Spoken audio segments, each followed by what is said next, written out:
is the future of pharmacy and healthcare startups. In today's video, I talk with my friend Tim. He is actually the owner and content creator of Digital Apothecary, where he talks about healthcare startups, pharmacy tech, and all that goodness. In today's video, we actually go into quite a bit. We talk about some of the opportunities for pharmacists, how to get involved. He has a lot of experience. I met him back when I was a pharmacy student back in 2013, and he actually helped me kind of figure out what I wanted to do with my life, and he pointed me out in different directions. He's a really, really great guy to talk to, very down to earth, and very smart and very well accomplished too. Actually, because of this interview, I don't mean to put it on my middle finger, but I actually have a Oura ring because of my interview with Tim earlier. So I thought that was really cool, but make sure you watch this whole video. It's quite long. Spend about maybe 45 minutes just watching the whole video in its entirety. And make sure to follow Tim at Digital Apothecary. And make sure, as always, make sure to like, comment, subscribe. And I would love to ask you, what sort of careers are you considering in digital health and pharmacy tech? Would love to kind of hear your thoughts, and let's start this discussion below. I will talk to you guys later. Take care. 3, 2, 1, and we're live. What's going on, Tim? Dude, it's been freaking forever since we last saw each other, man. Crazy. Last time I remember talking to you, we were we were having this heart discussion in a bar, kind of going over where you want to go in life. And I remember that. I mean, I was a fresh faculty member, kind of be like, what the hell am I doing? And here I'm mentoring you, and you're asking me all these questions should I go to public health services? Should I do this?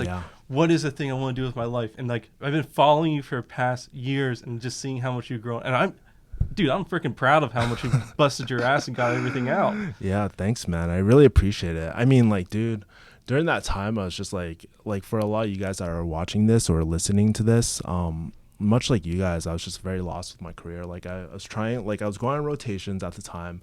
I didn't like any of them. And I was in retail, pharmacy on the weekends, doing everything. And I was just I can't find something that really resonates with me. So I was just well, let's go around, just meet different people. And I swear, we only got introduced maybe the last year of my pharmacy school, right? And first thing we connected with, Twitch and StarCraft, man. Do you remember that, man? Oh, you know what? I mean, I still watch all this stuff because I have to live vicariously through some people. I just have a kid now, and he's loving to death, but it's just chasing after him. I have no time to game anymore. I wish I did. Yeah, it's pretty cool, man. How we connected, and I think what you're doing too, man, is really, really great, because one thing I've always been kind of curious about is actually alternative pharmacy career paths or alternative healthcare career paths. And I think what you've done with, oh my God, I have to say it right on this try, Digital Apothecary. I can't. That's pretty embarrassing. That I'm a pharmacist. I can't even say apothecary, right? It's the oldest term. Yeah. You might as well just call me alchemist at that point. So funny.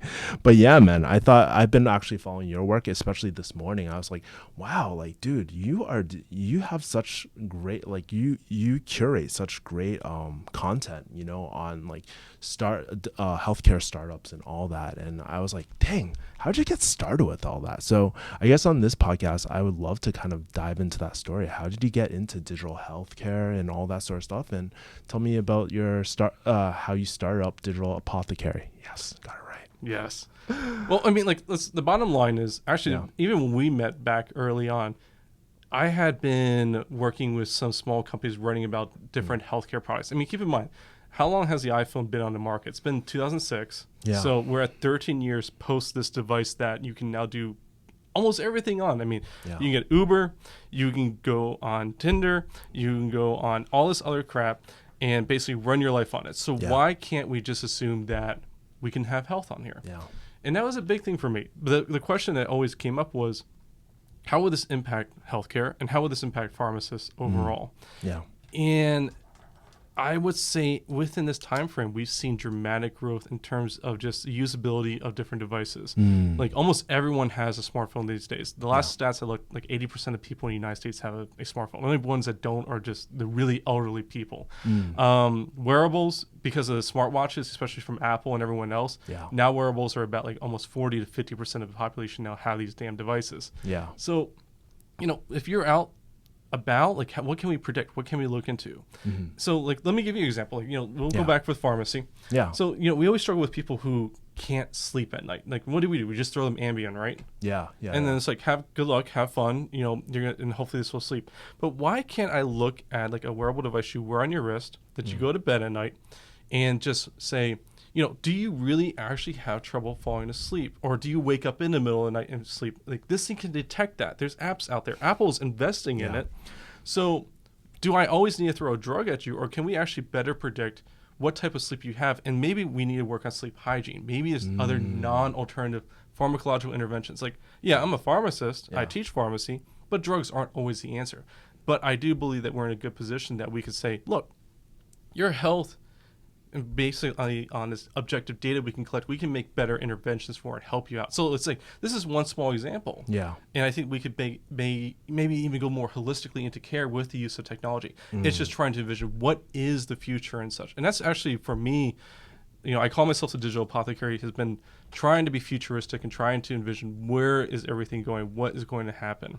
For instance, have you kept up with what's going on with CVS Health? No, tell me all about it, man. So this is interesting. So CVS Health is throwing out their health hubs. So they're going to go through and they're going to take the CVS stores and they're going to gut them, and they're going to move almost like 33% of the floor space, and they're going to start putting like wearable devices, apps in there, and like they want to make it so you can go to CVS, you can go to like a little kiosk, and you can like look at your vision and say what glasses you need. And then on top of that, they also want to be able to say, oh, here you can go for dental stuff. So like simple like dental procedures and like to strain your teeth. So you have this whole movement of all this technology now can be in the outpatient side and trying to move these pharmacies locations, because if you look at in the United States, probably 9 out of 10 people live within 5 miles of a pharmacy. That means they have access to go there. They may not have access to an urgent healthcare center. They may not have access to a primary care agency. So they have to go far. But with this access, they can go to a place that can basically get their health stuff. And I think that's this huge push right now across the entire nation, is trying to figure out how to use digital health tools and technology to address patient needs. Yeah, love it, dude. Yeah, I even remember like that's a whole CVS mission, and like they want to control that whole ecosystem. So it's kind of cool to hear that. By the way, I want to circle back to something. Were you that wearable that you're talking about sleep? Was that the Aura Ring? I have to ask. Was that the Aura Ring that you're? Oh, so the Aura Ring was interesting because was that thing found on Kickstarter? I cannot remember. I think so. Yeah. So I have a colleague who actually has it, and like it can to my knowledge, it can monitor a heart rate. I don't know if it can monitor sleep.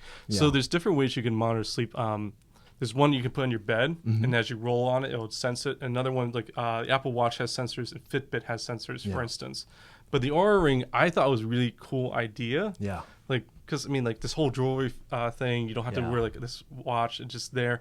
But I have not seen it taken off. Like, it's kind of gone on the back burner for me. Dude, really? Because I don't know about you, but like definitely in the entrepreneur world, like, dude, I see everyone, like all the freaking startup people wear Aura Rings. Are like, you gotta get his best sleep hack ever. And so see, but that's the thing. This is my only criticism, because I look at because I do a lot of consulting and like advisory roles for different companies out there. If you guys follow me, you'll know that I talk to a lot of different people and I will review their products.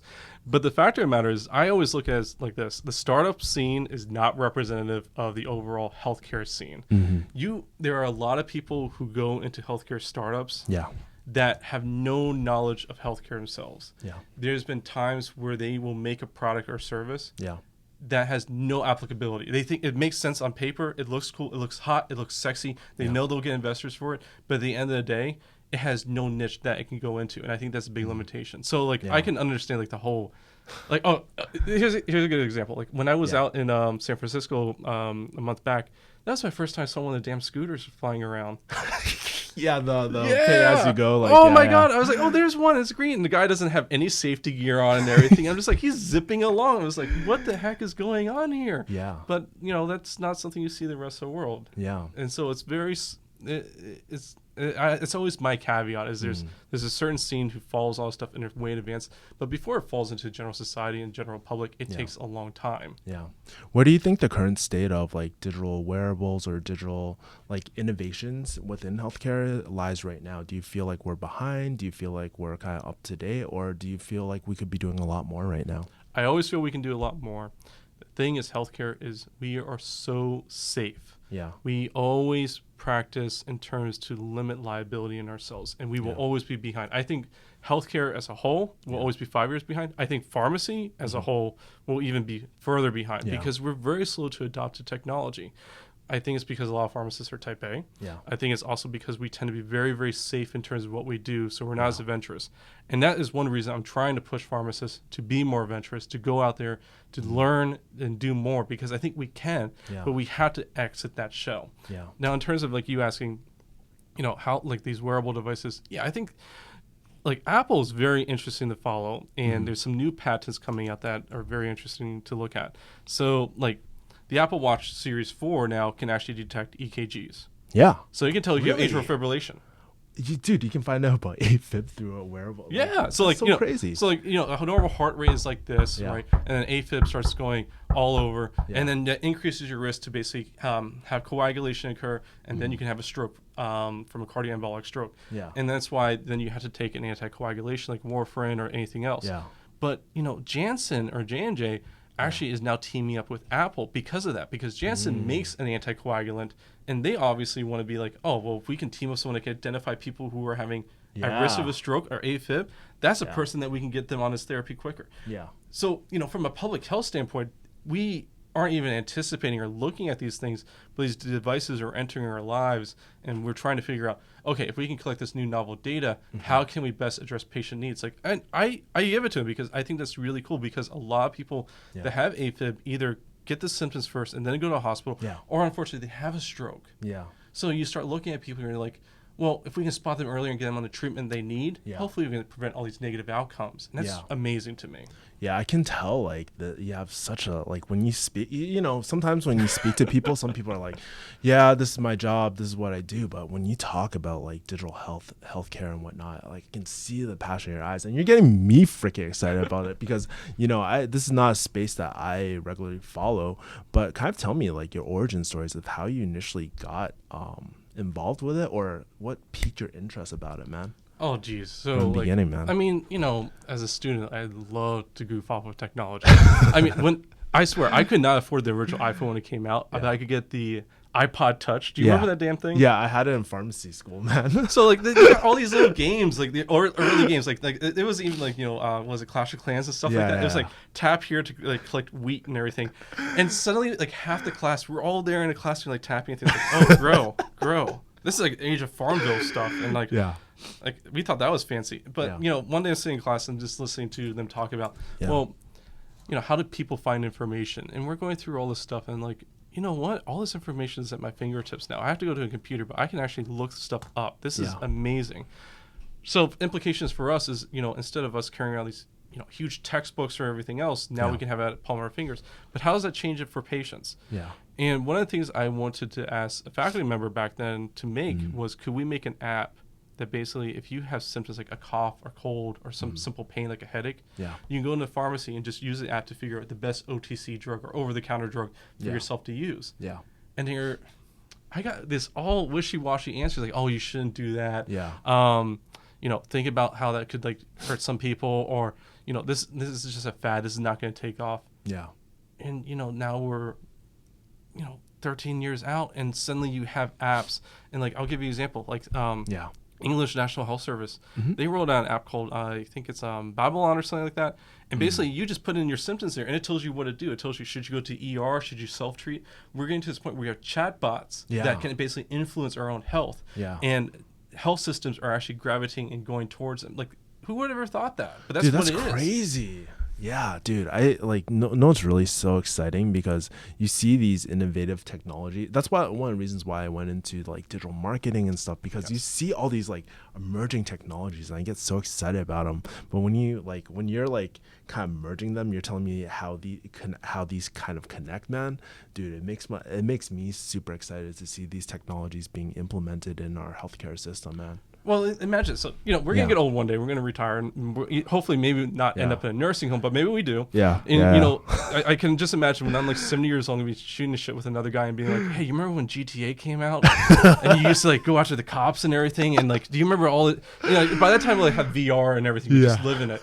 But like, just imagine all the technology that might be out at that point. Like, Yeah. what does life look like in 30 or 40 years with this? Yeah. The question I ultimately have is, we talk about smartphones, we talk about mobile apps like the end-all be-all technology, Yeah. but they're not. Yeah. So what comes out next? I mean, are we talking about implantable chips? Yeah. I don't think so, but Yeah. we have to always also be looking constantly forward. What is coming down the pipeline? Yeah. How will it influence society? Yeah. How will that influence our needs? But also, how will it influence health? And this is something I think a lot of people don't really consider, because Yeah. I think it can really hurt us in the end if we don't look into it. Yeah, because you're right.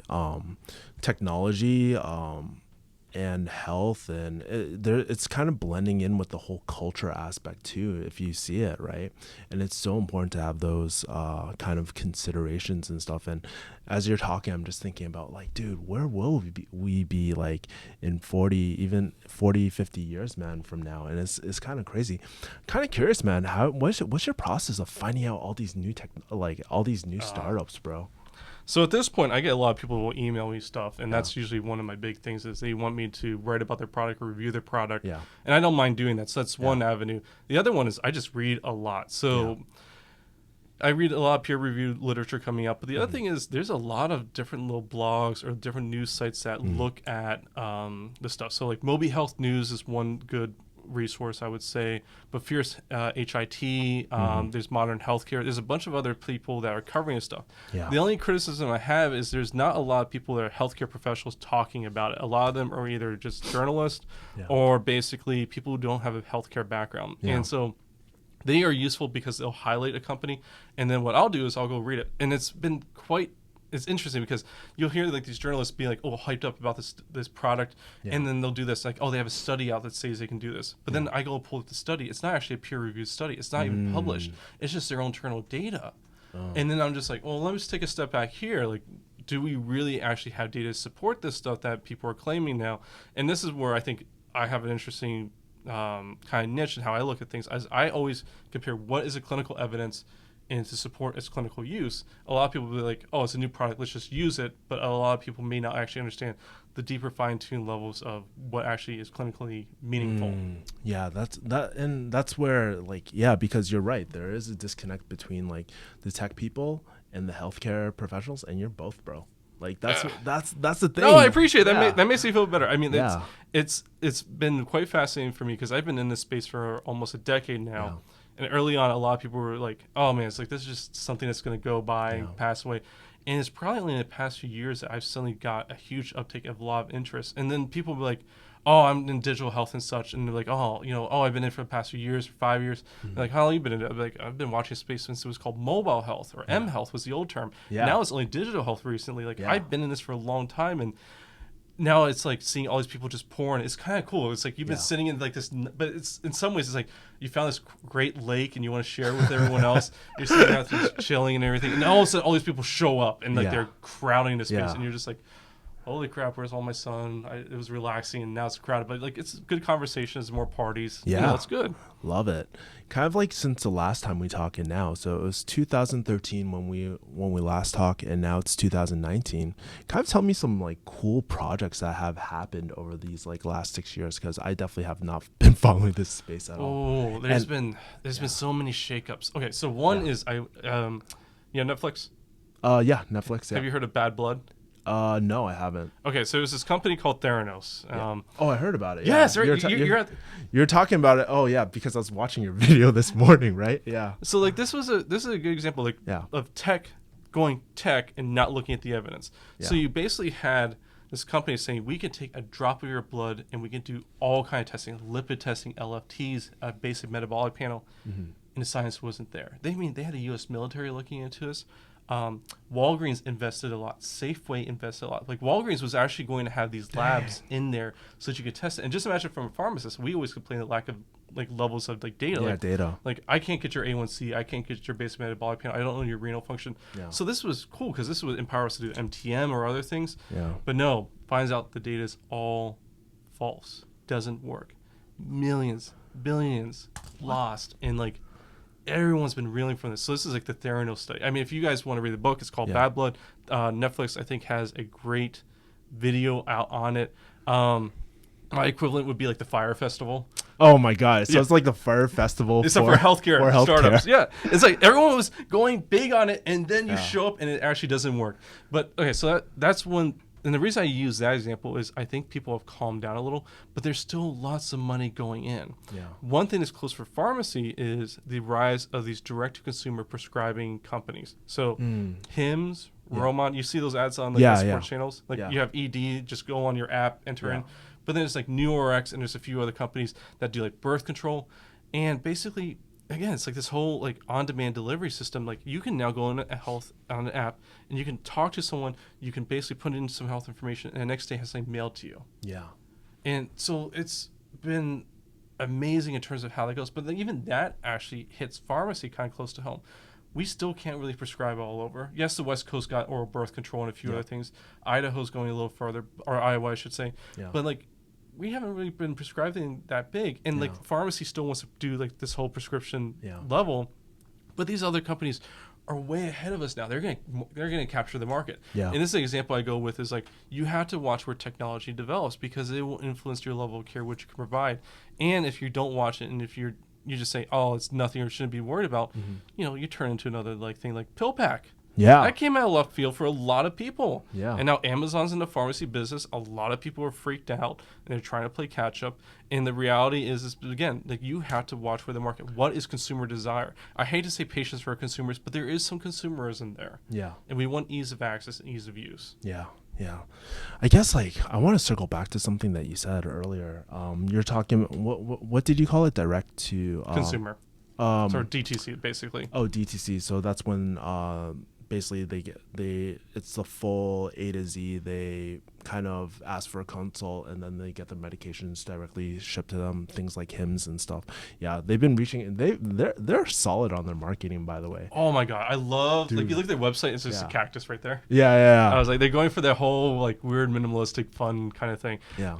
But I mean, like they know their market. They know, I mean, like everyone's like, oh, people don't want to go to technology for health and such, but they're assuming that old people always stay like old people. Like the baby boomers die off eventually, and we become the patients. Yeah. Like our mentality, if you love Amazon right now, if you are a person that loves to use Uber, if you love to do all the on-direct stuff, what do you think you're going to expect when you get older? Yeah. You're going to want the same thing. So you don't have to think about the market now in terms of patients that are currently aging that may be bringing the most money, but if you can capture the market and keep people in there, who knows what comes down the pipeline years from now. Do you think like for pharmacists too, do you think I mean, you're saying, like you said, it's happening in California, especially with the birth controls and all that. Do you see kind of like pharmacy practice kind of expanding at this point, or what? And if so, what do you think the biggest obstacles to that is right Gotcha. now? So one thing is keep an eye on is there's some companies like RX VIP Concierge and Aspen RX Health. They're trying to do like an Uber for pharmacists kind of business where you can basically go on an app and talk to a pharmacist and bill for services. I think that's kind of cool, but I don't like Uberization of healthcare. If you're not giving benefits, like contractor labor for pharmacists is really dangerous to go down to as far as I'm concerned. As an adjunct, fine, but I feel like there needs to be something rolled into like that's a full-time position. That's my bottom line. Yeah. But I do see a lot of opportunities in terms of how pharmacists can use the technology. There's a few startups that I'm watching right now that are basically turning MTM. They're doing data analytics and like AI technology. Yeah. And basically, instead of like spending all this time like doing MTM services for such like that, for the time and effort you get billed, like they can make a 10-minute process for you. Yeah. There you make the money and there you can bring it back. So we need to use the technology to leverage our services in a more efficacious manner that meets the bottom line, that makes it profitable. And I think we can. Yeah.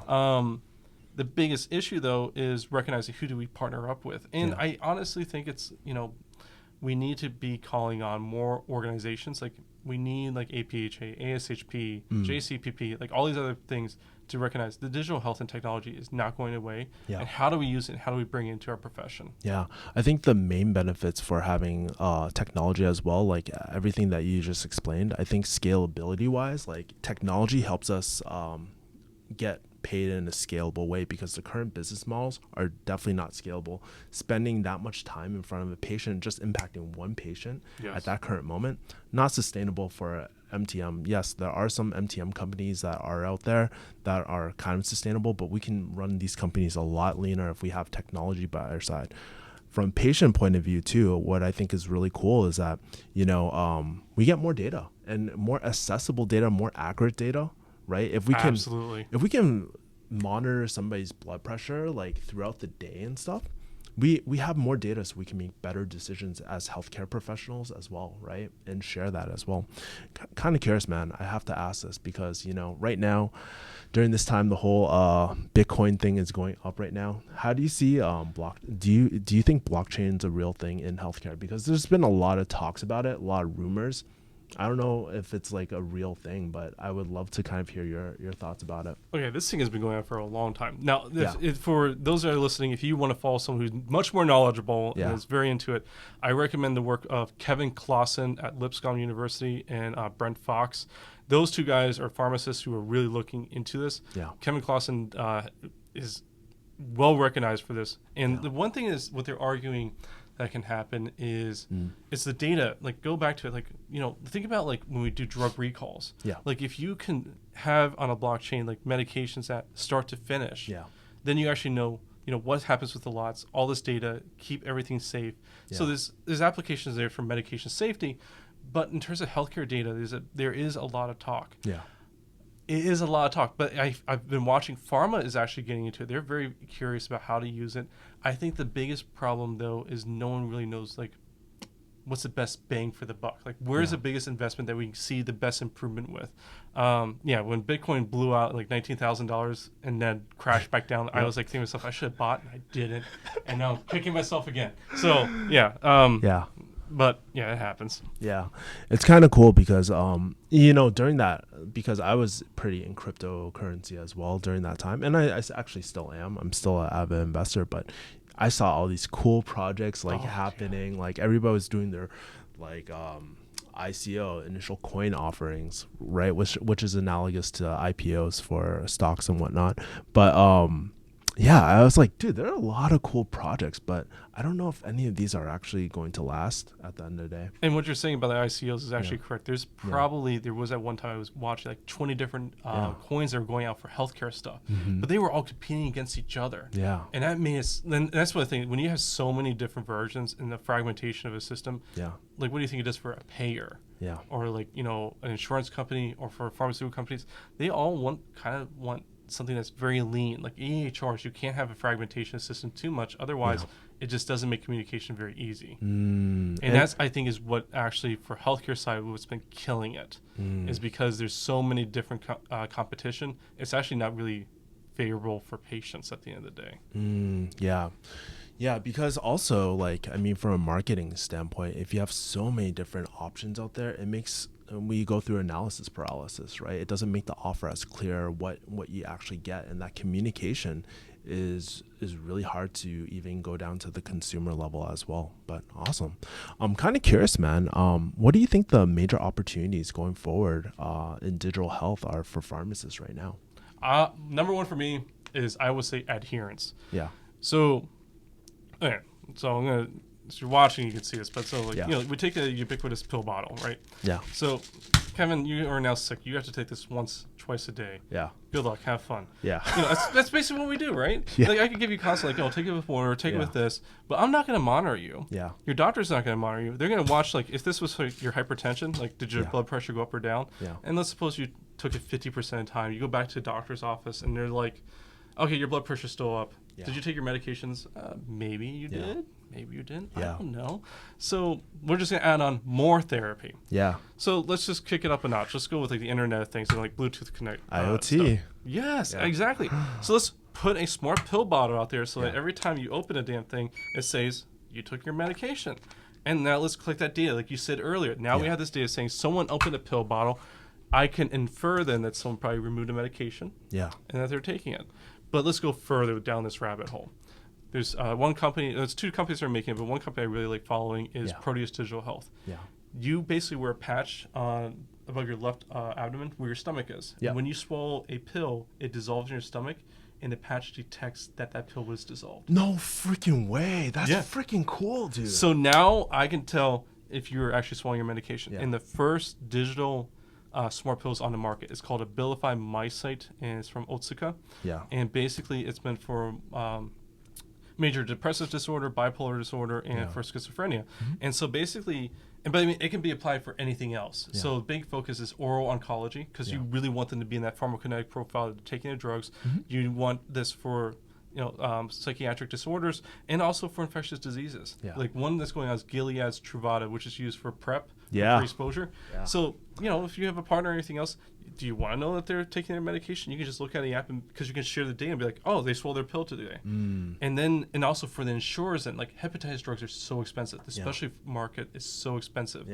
What's a few $100 more, $1,000, just to make sure they actually finish their therapy, achieve like a 95% adherence rate, and they get cured? I would pay for that just so I can know it. And then think about us as pharmacists. Like, wouldn't you like just a dashboard saying, oh, John Doe actually didn't take his drug today or yesterday. This is someone I need to call on and figure out what's going on with their life and everything, versus like giving the same spiel to everyone. Because some people are naturally adherent, but how do we identify the people who are not adherent or that need that little finer touch? And then can we bill for that service? That's what we need. And there's so many factors. Like having more data, like those data points, so important for healthcare professionals, especially us pharmacists, because yes, how do you know if the so funny. Just now yelling at me because you didn't take anything, so you opened it. But like the real question is, how do you know if the patient's actually taking the medication? So you can't just increase the medication dose if they're not taking it consistently and stuff. And one thing I love about that too, like about technologies like that, is that it's really cost effective too, right? You can obviously it's not sustainable just to have like a pharmacist knock at your door for every single dose and just be like, hey, and provide accountability. Hey, did you take your medication? It doesn't work like that. But using technology makes it really, really scalable as well. Love it. So you said that's the first opportunity for pharmacists. Are there any other opportunities that you see? We look at this whole pharmacogenomics testing. 23andMe, I think they're going to get into big. If you haven't followed it, they actually rolled out this whole thing. They can send you reports saying what drugs interact with each other, and you're supposed to take it to your pharmacist to talk to about. Really? I think that's really cool. So you're seeing things like that. I am getting away from the whole hype of like Uberification of pharmacy. Like, how do we get drugs quicker? How do we package it differently? Like, I'm more interested in like how can we expand pharmacist clinical services. That's I think that's the magic that has to occur. That's where I think more innovation needs to happen. And the other thing is this whole focus on how to engage patients in their home.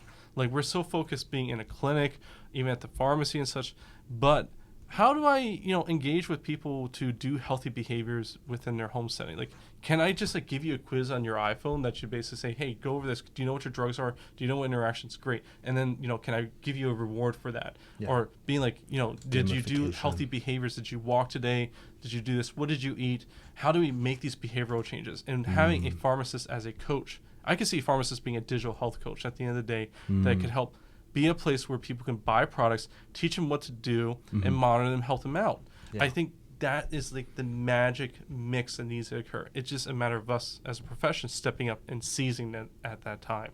Yeah. Do you think it's ability, or do you think it's more willingness to kind of step up to the plate at this point, like for a lot of different pharmacists? I think we have the ability. I definitely think we have the ability.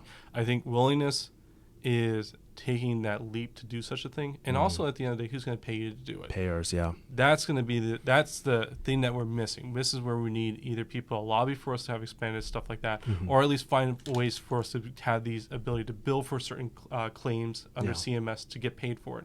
And I think once we can seize that, then we have a whole new market where you have a pharmacist that is still tied to medications in a way that's not just dispensing. And at this current time, I really encourage that we need to find ways for pharmacists not just to be tied to dispensing fees. Like we need to think beyond. Like, this is how I look at it. Pharma is saying they need to think beyond the pill in terms of coming up with new ways to make money from technology. Pharmacy needs to think beyond the fill. Yeah. We need to think beyond just filling medications, but how to offer clinical services. Using technology. Yeah, because I mean, like a lot of pharmacies are just basically acting out of arbitrage, right? Basically flipping medication. Essentially, that's what you're doing. But when you venture into the services arena, it becomes there's no acquisition cost for your service, right? Oh, other than going like pharmacy school or something like that. But like, you know, there's a better profit margins, and I think it would be a lot better for pharmacists. And I think pharmacists, they like actually providing services and stuff too. I mean, like, bottom line is, you know, pharmacy started off as like alchemists, apothecaries that basically had their own businesses and run. They were entrepreneurs, and then only in the 60s and 70s we see this explosion of the chains and such. I mean, that's why I call myself a digital apothecary. I like to think I'm one of the first pharmacists interested in space, but I would like to see everyone become a digital pharmacist. Yeah. And the one thing I would really say is, no one knows pharmacy really well. We don't do a good job enough, you know, letting anyone else outside know. Like everyone says, oh, I go to pharmacy, I get a medication filled, and I leave. But they don't know our knowledge. They don't know what services we can offer. We do a bad job actually of basically selling ourselves. Because think about our clientele. They're generally elder patients. Yeah. They get to know us, and then they die. And then there's no return investment on that person to like share that knowledge with others and get them in. Physicians and nurses, they see you when you're young. You know that scary person who vaccinates you first. But then you know you have annual appointments and things, and they're a face and they're a friendly face, and you get, you know, you have more ties there. We're not in media and such. So that's very tough. Yeah. So what it comes down to is we are one of the only people that really know our business. Yeah. So what it turns into is, if we want to make a change, if we want to make companies, if you are venturous and such, now is actually a great time for any pharmacist that's willing to take the plunge to make their own startup, to out there and do it. And the big thing is investors, money and such. They don't know problems exist because we don't advertise the problems pharmacy face. We don't put it out there. And for that reason, you actually have to sell yourself and show what the problem is and explain to investors, like, this is what we're facing. And once you paint that picture, you'll find the money, because people will be like, oh, I didn't even know that existed. How can I get a better service of that? Yeah. And I kind of want to jump into this too. It's just like, hey, let's say maybe I am a pharmacy student. Maybe I'm an existing pharmacist. I have the ability, right? But I'm willing to jump into this. What are my first steps of kind of jumping in and kind of like expanding expanding our like clinical services and stuff through a digital age? Definitely. So you have to think of it, is this something you want to offer like regionally, locally, or expand beyond? What is your knowledge base and such? Do you have any clinical expertise, or have you rolled out anything in the past? Have you really facilitated anything majorly? And from that, basically, you know, you can help devise, you know, what problems do you want to solve? Is there something else out there that you've seen that you want to go into? I would honestly say it's not a one-man show. I think you need to form some working relationships with others. I actually published a paper out there, and it's about this whole thing. Then what I really focused on is there's a lot of like makers movements or innovation groups in different parts of the United States where they bring health professionals together to talk about problems, and you work together with there. There's also hackathons that exist across the United States. Go to those things, see what people are talking about, bring in your own angle, and once you get enough experience to hear about what people are talking about or looking into, this will help you understand, like, even like making connections with people in business and tech, programmers, and then you can see, do I want to form a team? And being at these events and at these locations can also help you understand how the investment process. And if you actually have something sounds great and people buy into it, they can help facilitate you moving down that path. That is probably the lowest way to get into this space right now without having to do it all on your own and figuring it out. And there's no way that you can do it on your own, because there's so many moving parts, and you have to leverage other people's knowledge base and all that as well. What time is it, by the way? Oh, it's 2 o'clock. I was just checking, make sure I didn't have a message from another coworker. Cool, no problem. I guess what are the biggest, like, we kind of dived into it. You said adherence, billing for clinical services, but what are also some major opportunities or major problems us pharmacists can fix with digital healthcare right now? Yeah, I mean, like, one area that I think that's really good for objective information that we collect is like data analytics. I think that's like a huge space healthcare professionals as a whole, but I think pharmacists themselves can get into. Yeah. Like it doesn't require like you have to go out there and be a whole programmer, but understanding how to interpret and use it. Yeah. Programming though, I think is useful. I think that opens up a new era where we're seeing a lot of like automation, informatics that are being brought into just the pharmacy workflow. Yeah. So I think those things will open up, but they're not going to be like everyone needs that job. Yeah. That's the big thing that I hesitate to tell students. Like it's a niche area that could also be flooded if we're not careful. Yeah, that's true. Because we're that's getting really niche. But I definitely see like something like combining like pharmacy and like data science. That definitely would be a huge opportunity, because here's the thing: like all these companies are doing wearable devices. We're getting more and more data. Now, how do we kind of interpret this data in a way that is clinically impactful, you know? Exactly. And I think that's where we need to really look at training pharmacists, pharmacy students, and just making the field aware. This is going to be the future. Where do we want to play in this space? The biggest danger we can have is just think that a status quo has been established, that we could just sit back and relax, and that things won't change. We're going to shoot ourselves in the foot. And at the end of the day, and I think the pharmacists that will stand out here in the next few years are going to be the ones that actually recognize this and push ahead. I'm really excited for a younger generation. I think they're going to be the ones that can enable this tech. They grew up with it. They've seen it. They can envision how it can change health, and that's what they should be really going for. Gotta ask this, man, since we're talking about the younger generation, if someone who is a lot younger right now is watching this, what's the biggest advice that you could give them to kind of like jump into this field? So, from an academic stance, it's not about the grades you make in school. It's also about the hands you shake. Yeah. In my experience, and what I would say for a lot of people is network like hell. Yeah. You need to network. But who do you network with? It's not just current practicing healthcare professionals and pharmacists and such. It's also going outside the medical space. Yes. And that's what I think a lot of people in healthcare just go to the healthcare conferences. They go to the CEs. They go to this stuff, but they don't expand beyond. Like they don't network beyond. Like what's a business lingo? Like what's that stuff like that? Go to like a tech hub and things like that. And like what are people really considering?